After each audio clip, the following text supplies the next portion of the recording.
Busy executives have a hard time writing books because they just can't find the time. How can a busy executive who wants to share their message with the world and write a book that can help build their business, where do they find the time? Well, today you're going to find out. Hi, I'm Dan Janal. I've written more than a dozen books that have been translated into 6 languages. I help busy business executives and medical professionals write their books. For more information, go to writeyourbookinaflash.com. Our guest today is Erik Huberman. Erik is a busy executive, a very successful executive, and he's written a book. Erik, tell us a little bit about who you are and what you do, and then we'll dive into your strategies for writing a book. Sure. Yeah, founder of Hawke Media. We're the top performance marketing agency in the country, according to Digital Marketing News this year. We have about 200 full-time. Congratulations. Thank you. We have about 200 full-time people, run marketing for about 500 brands. We also have a venture fund. We manage about $30 million investing in marketing technology and e-commerce tech. We built our own AI platform, artificial intelligence platform around marketing that's really become proliferated, and have a real estate family office, a young daughter family, all sorts of things. So to the point of being busy and writing a book. You are really, really busy. And you wrote a book. Tell us what the book is about.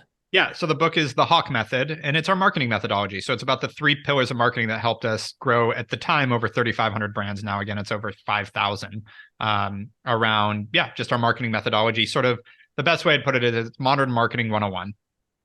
Cool. It sounds like you're ready for a revision and an update, and I'm happy to help you with that. But you're too Perfect. busy. Yeah, Well, exactly. congratulations. That's really Thank you. wonderful. I Thank you. had no idea the numbers, and that's fantastic. So you're a really busy guy. You manage a lot of people. You manage a lot of projects, probably about juggling a lot of balls. How Uh-huh. did you find? Why did you want to write the book in the first place? Yeah, I wrote the book because I found that my methodology had been repeated for years at that point. So I wrote the book, I think 6 years. We started writing it 6 years into Hawke Media, and at that point, again, it was about 3,500 brands that we had run this program on, and it was consistent. There was a repeatable methodology that we could articulate. I do a lot of public speaking too, and I had found that a lot of my speeches, I was talking about this method, this 3 pillars of marketing: awareness, nurturing, and trust, and constantly talked about it. And so I was approached by a book marketing company pushing me to write a book. I had looked at writing a book before with a ghostwriter, more about how to be successful without being greedy. But I Mhm. realized that even though I loved the topic in the book, I was not the person to put that out at the time because I was not successful enough to tell other people how to be successful. And so I shelved it. So I'd already gone through the process, but I was like, he approached me. I was like, at this point, I have all the content for a book on marketing. I just have to put it together. And to his credit, his name is Jesse Tevlo, and he doesn't do book marketing anymore, but he had a method of writing a book where he basically put me on Zoom, told me, write an outline, make sure you know the topic, obviously, but write an outline for each chapter, and then get on Zoom and just talk about it for 30 minutes. And every 30 minutes, you've got a chapter. And so I went through 15 chapters, 30 minutes. It was 7.5 hours of Zoom calls throughout a few months when I could fit it in. And he went and got it transcribed. He then edited it. Then he sent it to me. I gave it a once over and edited it. And then we had a book and we went to the publisher. The publisher obviously edited it as well. But what's cool is the product ended up being in my word, very much my words, in the sense of like, I didn't have to, like, even when you sit down and write something, it's not necessarily the way you talk. You read this book, it's like me talking. It's the way I talk, it's my vernacular, it's my cadence, it's everything like that. So it it ended up we ended up with a bestseller. We had a USA Today bestseller. And it was, it sold, I think at this point, like 30,000 copies of this book on marketing, which doesn't have the broadest audience because it's really business owners and marketers. It's not general, it's not a consumer driven book. And so it did really well for what it is.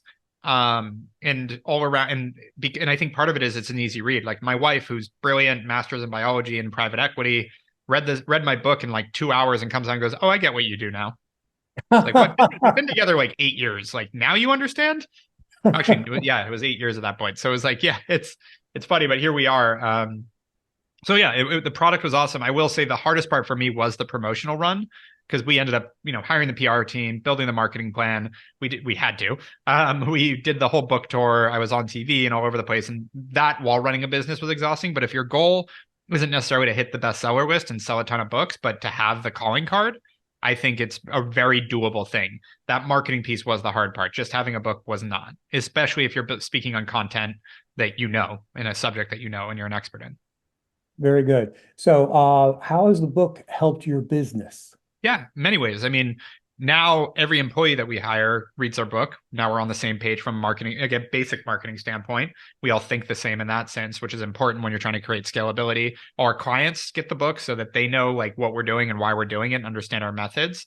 So it's great for employee and client relations communication, that side of things, which is really the big crux of it.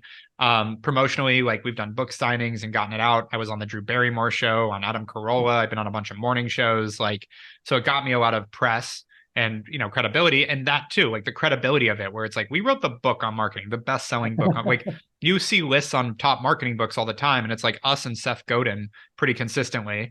And it's like, that does a lot when you're talking to someone about, because we talk about in our business and marketing and having a marketing agency, our job, everybody knows they need marketing. That's not our job, is to explain why someone needs marketing. It's why do you want to work with us over someone else? And so this is just another thing that goes, well, did they write a best-selling book on marketing? No? Okay, that might be something to consider. It's just all these consideration points that allow people to think through, like, why should they work with us too? Fantastic. Who should read your book? I would say any business owner that needs to understand what their marketing team is doing, because I hear that all the time. I don't know what they actually do over there.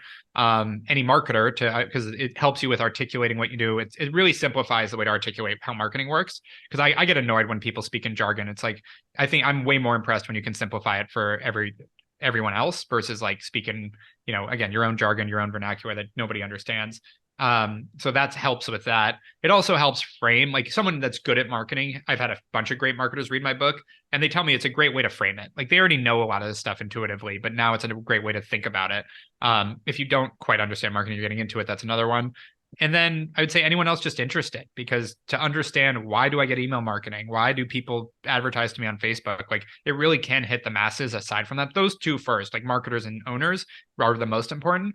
But then we've had a lot of other people read it that just are interested in the space and want to understand it. And this is, again, my favorite review I got, which is where I take this from, was the first day I got a 1-star review on Amazon that said, I don't get it. It's just modern marketing 101. Like, yep. Nailed it. So they since took that review down, which kind of, you know, I actually liked it. I wanted to use, I didn't get a chance to like copy it so I could put it in ads and stuff, but that sums it up. So if you want, you know, we all get touched by marketing these days, we all are affected by it. So just understanding it and how that all works. Like when, what was that Netflix documentary that came out that was all about like how Facebook advertising worked, that people were just shocked by, The Social Dilemma. Mm-hmm. People were just floored by, and I was like, really? And I watched it. I'm like, wait, people are surprised by this? Like, it's all stuff I like not just knew, like knew very well. And I didn't think that people didn't understand they were being tracked on Facebook. Like, yeah, of course. What do you mean? So anyways, that this will help highlight how all these things work. Very good. There's a lot of great information you shared with us. I can't wait to dive into the book and learn more. Erik, tell us, who is your perfect client and how can they get in touch with you? Yeah, honestly, anyone looking to grow their business. Like I've been talking about it a lot. Like we want people that are motivated, like especially at a time now where there's kind of this tale of two cities, where some people are like scared for the future and trying to hold off and not make decisions. And there's other people that want to grow, want to build. We're seeing a ton of success right now. And so we really want people that are ready to lean in and go. But we work with companies, literally small startups all the way through a bunch of Fortune 100s. So our flexibility is there for a reason. And we really like to be accessible while being the best at what we do.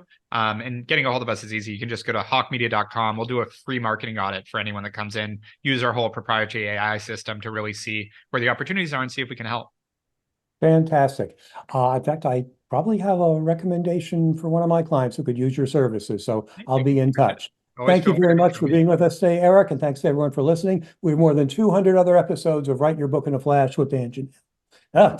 Write Your Book in a Flash with Dan Janal on the YouTube channel. Check him out so you can write your book as fast as Erik did. Thanks a lot. Have a great day.